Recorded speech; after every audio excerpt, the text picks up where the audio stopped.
Yo guys, meron na namang hindi inaasang pagkakataon. Meron ako ditong Juice Coffee, Ice Matcha Strawberry Latte. Kung bakit napunta sa akin to, mabang istorya pa ayaw ko nang ikwento. Basta in short, di ko sinasadyang mapunta sa akin to. Dahil di naman ako bumibili nito dahil bukod sa pricey siya, naka-proper human diet ako, di ba? Kaya ayaw ko ng ganyan. Pero syempre, nandito na yan. Harapin na lang natin yung problema at gawa na lang natin ang solusyon, di ba? At ang solusyon dyan, syempre, ako na lang iinom imbis na ibigay ko pa sila. Iba, edi sila yung mapapahamak. Bali, ang gusto ko lang i-share pala sa inyo, itong kanilang rice straw. Nakakain to. Napaka-bright ng idea nila. Yung straw, padami lang ng padami sa basurahan. Ito, pwede mong kainin. Try natin.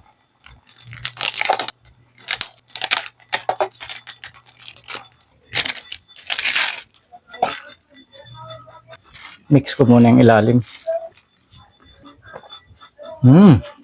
Strawberry matcha. Ayun o, nakakain to. Pakita ko sa inyo.